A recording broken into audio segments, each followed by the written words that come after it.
So the first thing I would suggest is just isolating every single finger. So I would do this in French grip personally. So you have this fulcrum pivot point with the thumb and first finger, which everybody pretty much can do for the most part. Next, you're going to keep the first finger there, kinda, but you're not going to really engage it and let the middle finger do it. The other thing you could do is just do that, which is another thing. And you could do that with the ring and that with the pinky. Pinky's really weird, so I would suggest like just slapping it on the ring, because doing it like this is a little weird. Okay, so then you do all of them like keeping the first finger there but not engaging it, and doing your pinky, your ring, your middle, and then first finger again. So.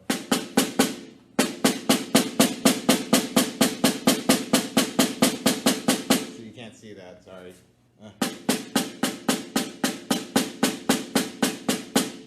That kind of thing.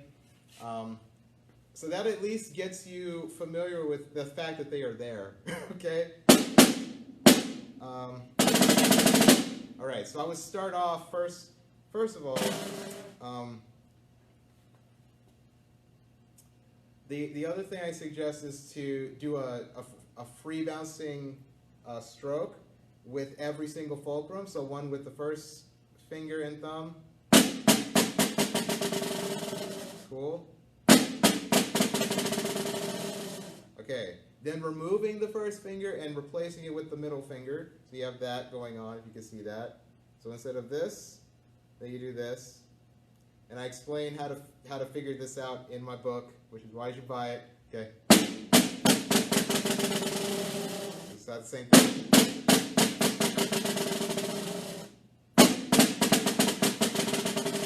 Cool. Then going from the middle finger to the ring. Middle finger to the ring. Okay, ring finger. And if you notice, the bounces are getting a little longer, right?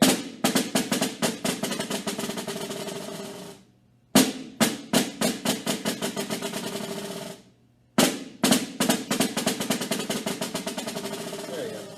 Then last one, going from ring to pinky. Pinky is weird, okay? So you gotta stay super relaxed.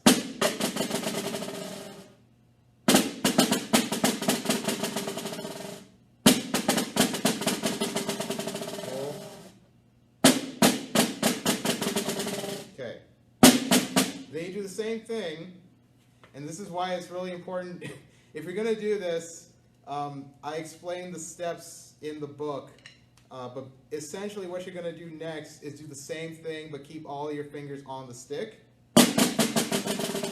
But you're going to do it with the sensation of each individual fulcrum.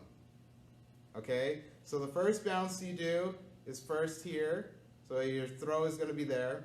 Second bounce you do is going to be where the throw happens here. So essentially what's going to happen is the curve is going to go... It's going to go, how do you show this? Okay, the curve is going to go like this. I wish I had a piece of paper or something. Okay, so first curve, hopefully this works, is, how do you show a curve? How does one show a curve? Oh my gosh. Some assembly required. Okay, so essentially what's going to happen, your curve is going to go that direction, okay? Then this direction, then this direction, and then this direction. Oops. Okay? So if you can imagine like a string going like that, like that, like that, and the further back the curve goes, the more weight you're going to feel in the front. Okay, all right. And also the other thing that happens is where, again, if you get the book, when you do a free stroke, like we were doing, and you throw it from that certain pivot point, what's going to happen is when you do the free stroke, the stick is going to end in whichever point that you threw it from. Okay. That's the other cool thing about this, is if you do it and this is where you get your, what's that guy, the drum set player? I can't remember who plays from the back all the time. But that's where you get that kind of thing from, is if you just let it bounce by itself and do that throw, it's going to land exactly where you threw it from. Cool? All right. So I threw it from here, so that's where it landed. Cool? I threw it from there, that's where it landed. Cool? I threw it from there, that's where it landed. All right. So you're not going to do that. Basically what you're going to do, you're going to do the same thing, feeling the different parts of the hand, but you're going to keep all the fingers on the stick. Starting with the front throw, front throw, front throw, front throw. And that's, again, throwing from this curve, feeling the thumb and first finger, and throwing from that curve and just letting it bounce by itself. All right? Then feeling it here. So what I like to do, I like either feeling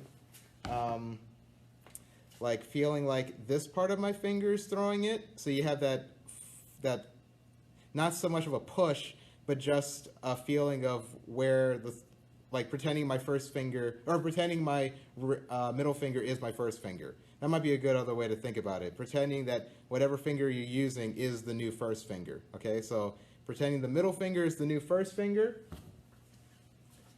and letting it bounce by itself. So focusing really on, again, how this is touching the stick, okay? So all the other fingers are on the stick, but you're focusing on the middle one, okay? So that's the next one. Middle finger. Middle finger. Middle finger. Okay? Next is the ring. Again, everything's on the stick, but you're focusing on this pivot point, which means the next curve is going to go from here. Okay? So the ring finger is the new first finger. Ring finger. Ring finger. Ring finger. Ring finger. All right? And last, pinky. So everything's on the stick. But the pinky is what you're focusing on. So you're going to feel that a lot of weight back there, all right? Stay loose. Pinky. Pinky. Pinky. Pinky. Pinky. Now, personally, I never roll past duples with pinky. Because it's so rigid. Now, maybe one day I'll use that roll, but it's so nasty.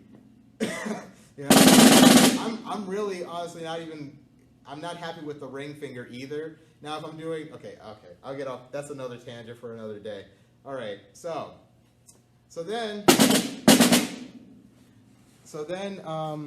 personally, I would suggest either rolling with the front or the ring finger. Honestly, I would just stick with the ring. Reason being, if you're gonna do, especially when you do loud rolls, and this is why people love the 3-point fulcrum, is because you can distribute the amount of work that each finger does. So if you're doing it just with first finger and thumb, they are both holding the stick and using the pressure to create the buzz, or the triple, or whatever amount of bounces you want. So it's doing twice as much work. Whereas you're doing 3, where these can basically hold the stick, and the middle finger can be a balancing point for where it can give it that rigidness for the speed of the bounces. So, you know, experiment with a lot of things. Now, something you could try is isolating the first 3 and keeping them in, you know, a nice comfortable position, but getting rid of these, just relaxing them off of the stick, and doing the buzzes, the multiple bounces again.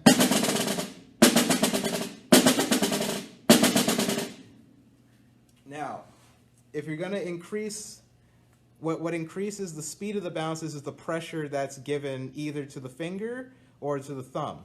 So I would start with the thumb just to get, because it's the strongest muscle, because you got that really big muscle there. So I'll start with the thumb first.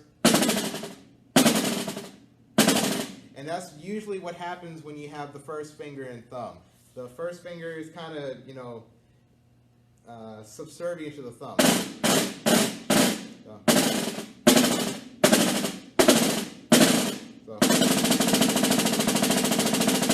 Okay, so I would start here. If you're already doing this anyway, start here and anyway.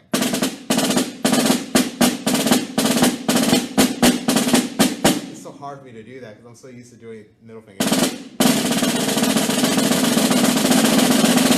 So then when you do triples, you're basically, instead of, what's basically happening is the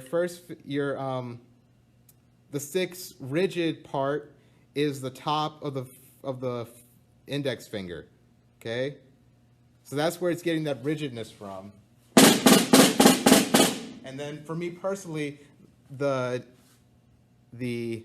tip of the index finger is what's giving it that buzzy quality, where it's giving that rigidness for it to snap back. The thumb is just keeping it from like doing anything stupid.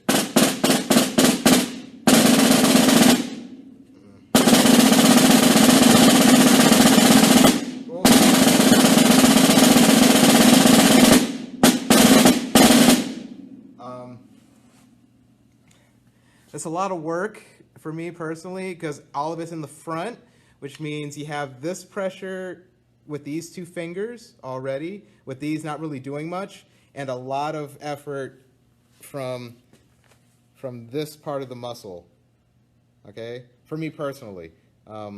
So that's why I stopped kind of doing that, because it was so difficult to keep, one, consistency,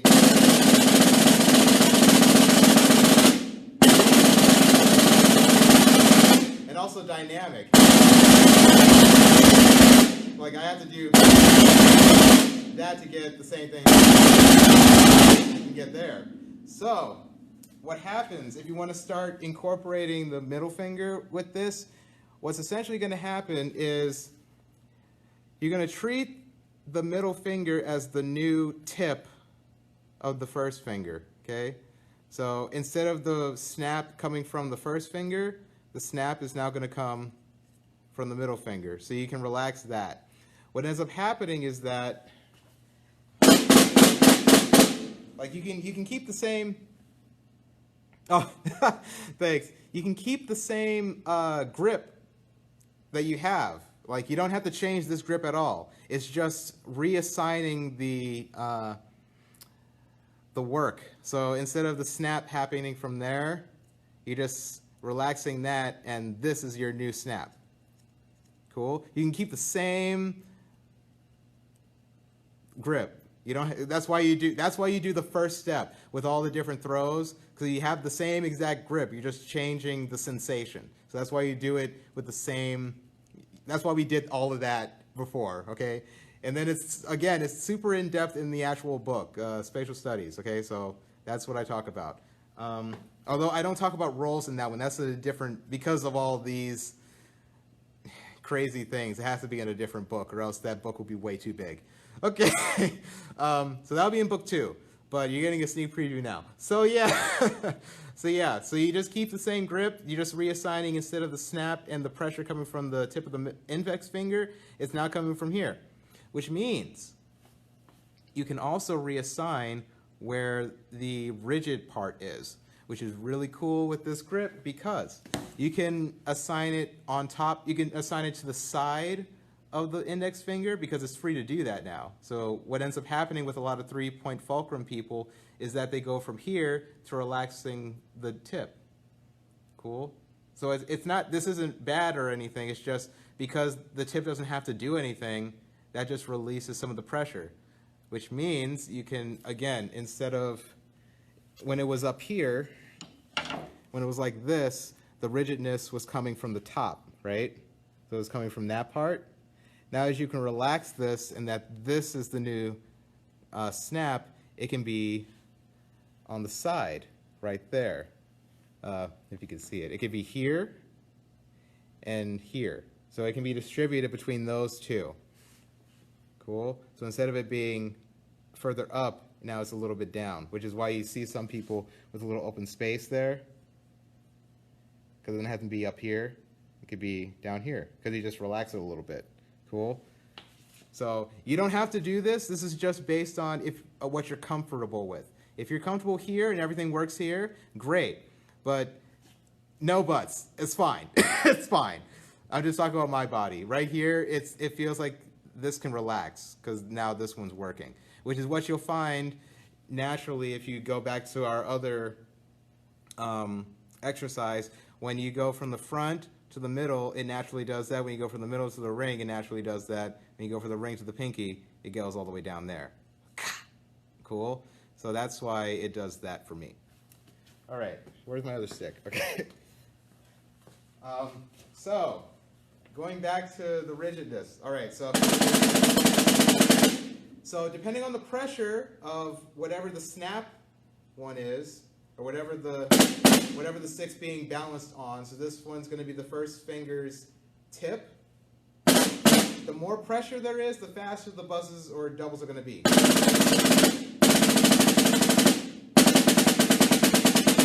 Okay? I hate playing this way.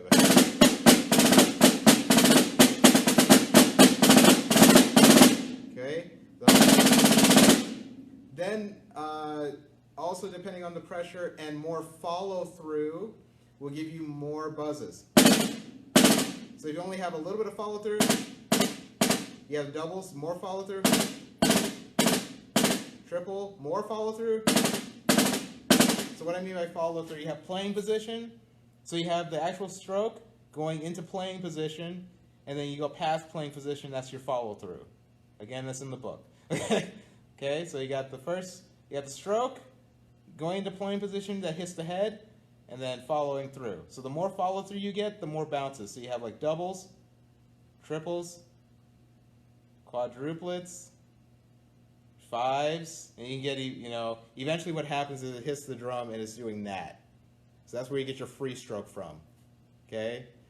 This is all in the book. And then I get pictures and stuff. So again, if you're doing the follow-through, that's what's going to happen if you do a free stroke. Okay? So follow-through is just going to do that when you hit the drum. Okay? So you can have that for doubles, that for triples, that for quadruplets, and anything else. All right. Okay. Okay, so I'm going to start with doubles first. And again, I'm still up here in my first, it sounds really bad, but I'm doing it. Okay. Then I would put the middle finger back in and do the same thing, still playing from the front.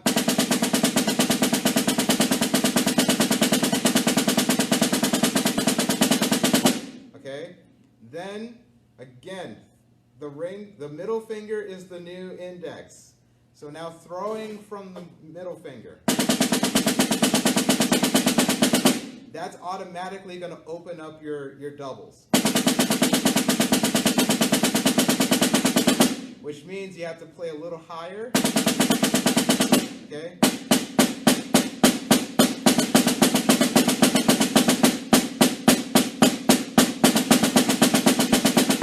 The other thing I like about this is that because you don't have to do so much work in the front, you can relax the entire hand, and it'll sound kind of sloppy maybe.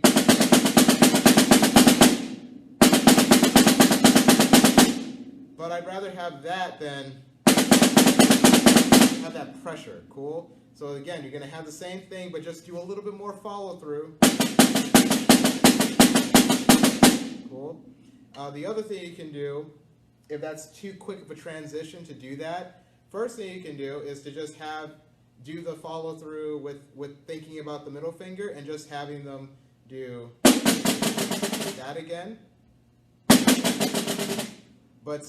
But I would suggest doing like, before they stop bouncing, lift back into playing position. Cool?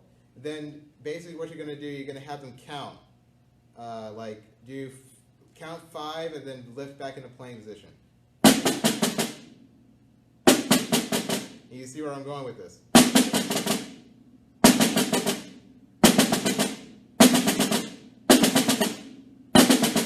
Now count to 4. And then see if you can count to 4 slowly. So that means you have to relax more. Cool. So you have to relax the fingers and the hand a lot more and let it pivot on that middle finger or that first finger.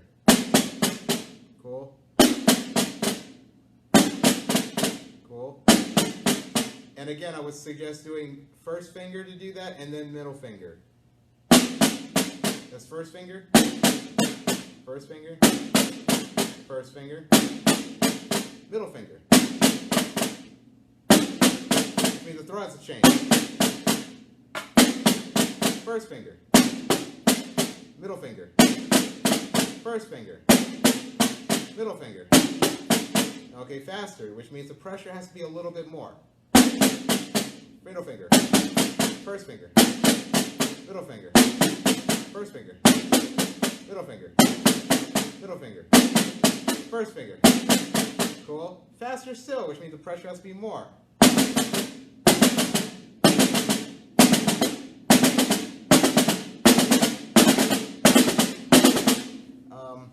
Now the other thing, now I'm just opening a can of worms with this. The other thing is, the way to completely let go of any extra tension in the fingers is to remove the necessity for these to be any part of the rigid part. So, whatever it's like being bounced against, okay? Meaning that, remember when we talked about the first finger? Everybody okay? First finger, where that part, where the top part was where it was being rigid, and then middle finger where this side and the thumb were kind of splitting the difference of where it was rigid at. If you want to relieve all of that, you can relegate it all to the thumb. And essentially what you have, which a lot of people don't like doing and don't like seeing, is basically like the thumb sticking like that, or basically like doing that kind of thing. Because again, this is the strongest muscle that we have in this hand, basically, except for like the back of the pinky sometimes. So I can relegate all of that rigidness to the thumb, relieving any extra pressure in anything else. So now that only comes with knowing how to balance the pressures in the fingers first. Because if you don't know how to balance these on as far as how they are snapping back or letting the stick snap back, this isn't really going to do you any good. Okay, so I'd rather you keep it relegated to these two as far as the stiff part, or where it's being snapped from, and these just being used together as the rigid part. Cool? So the faster you go, then count to 3, sorry. So you're basically teaching them how to relax and feel every single bounce.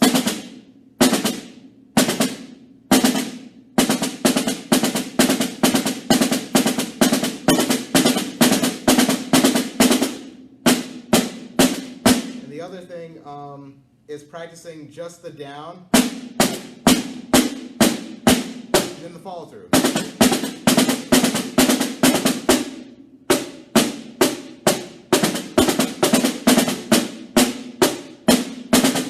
You have those two sensations because they're going to have to go.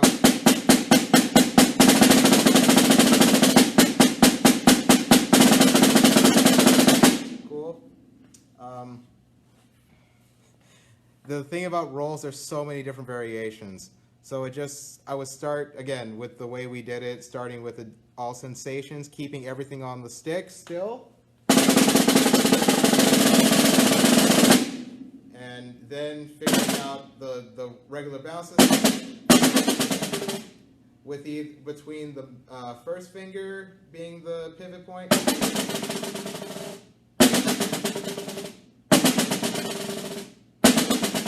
And then shortening those into like 5s or 6s. 6, 6, 6, and then middle finger, 6, and then 5,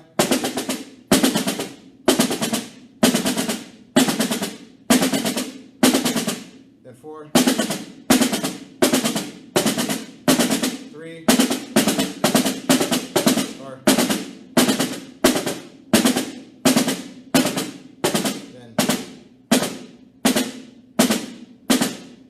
then you got your. And then when you alternate them, I first start with doing downstrokes, like really relaxed downstrokes.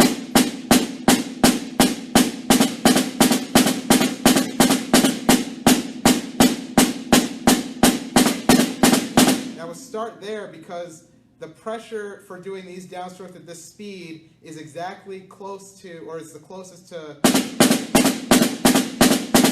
So don't have them to go floppy. I would rather you go like.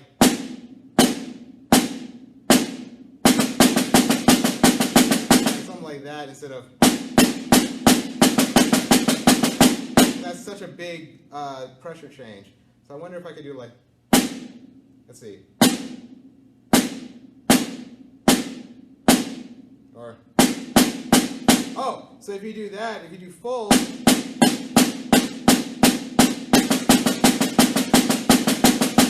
Then you can do that. If you're doing downs.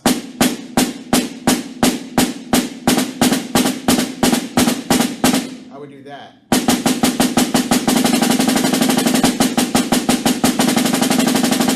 Cool. Fulls will be more for the slower ones.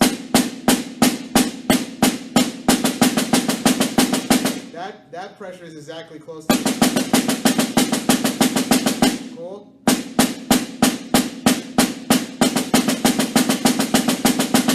Okay, and all you're doing is, it's going to be sloppy, it should be sloppy. You can get the control once you get the feel.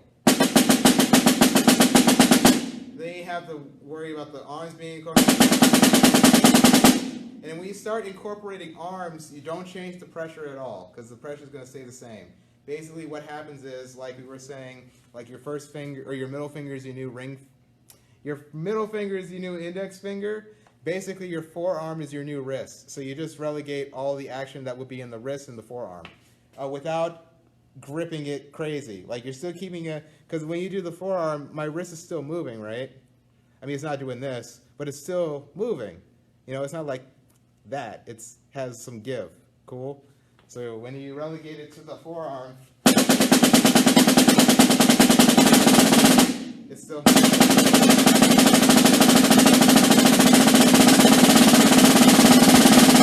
Cool. Okay. So yeah. So I would suggest first, you got to get the feel of all the fingers. So I would say first again. Ooh, I hate the first finger.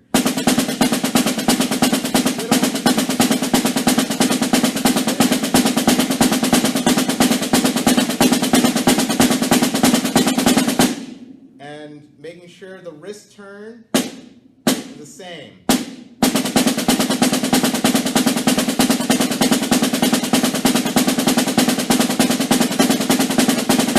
No matter what finger you're using. Okay?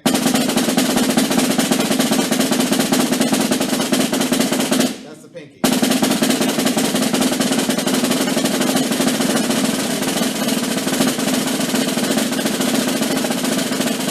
You're never going to do that, where he's switching between fingers, but just saying. Alright? That's my crash course in rolls. And then basically what happens well, at least what happened with me is when I found a really good roll, when I found a good roll that I could do, that changed the way I held the stick in general. Because my best roll is when it's like this. So when my hand is like this, that's where my best roll is. So I just kept my hand like that. So I never had to change.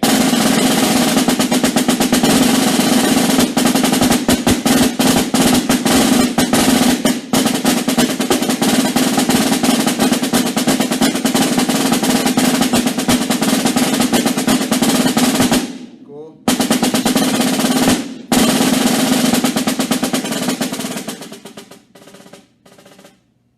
Cool. So it takes a while. But once you get a really good roll going, yeah. So obviously I would do that. All of that I said I would do, just experiment with the different rebounds that you can have, experiment with the pressures, experiment with the speed of the roll, and then the wrist turn, making sure the wrist turn is appropriate for the type of double that you're doing. Slower wrist turns for open doubles, faster wrist turns or more velocity for faster doubles. Or rebounds or all that jazz. Then the pressure, again, calibrating that, seeing what kind of pressure you need for a certain speed. This speed will be different than this speed. Will be different from this speed.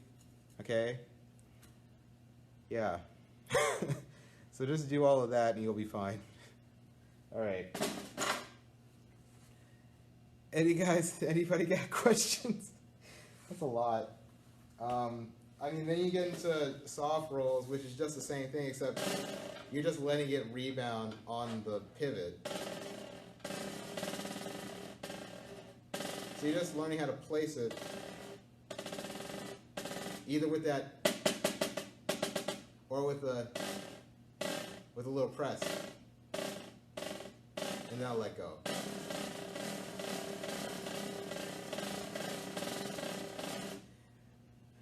And again, if you're gonna do it the way I do it, everything stays the same. Like this is the same grip I have for like soft rolls, doubles, triples.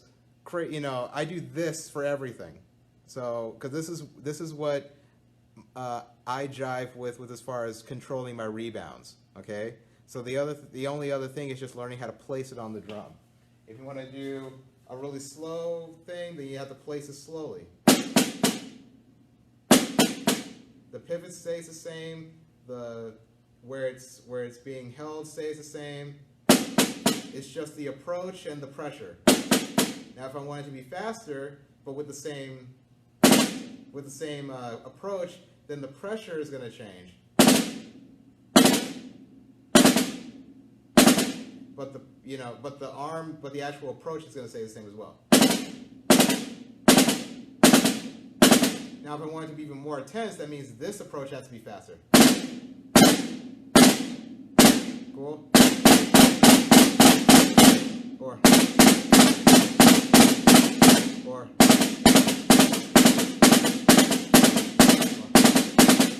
That's the other thing, learning how to do it with just the arm, just the wrist. That's another thing you can practice. But yeah, everything stays. That doesn't change.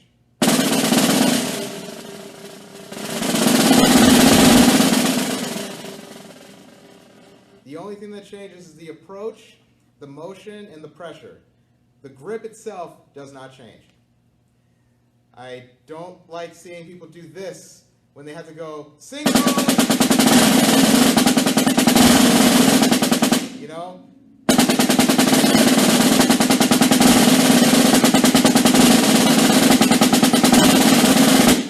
Like you don't have to go. You get the idea, okay?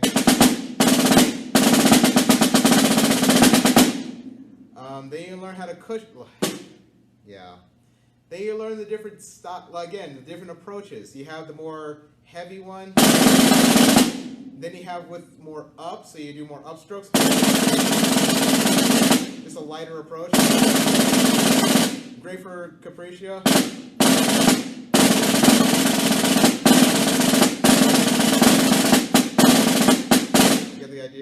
That's a lot of work, but it sounds great in the orchestra, so that's why I do it. Just having that very airy sound. And that's only because you're lightening up your... You're basically doing that. So we're practicing.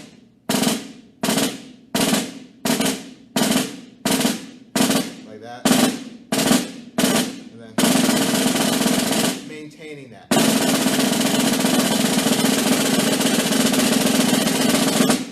And then you can do the reverse of what that felt like. Do the reverse.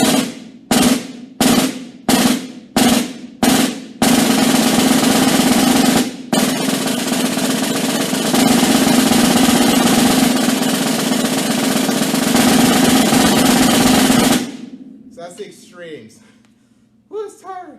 Okay, and then because you have the addition, because all of this is being done with the forearm, you have the option of incorporating the wrist turn to make it even more intense. Now, Shostakovich or something like that, okay? But then, as you're doing that, which means you need a little bit more forearm to make sure the wrist isn't like doing that.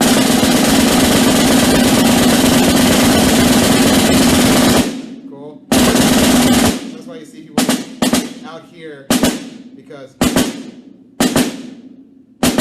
that's the easiest way to get a lot of sound.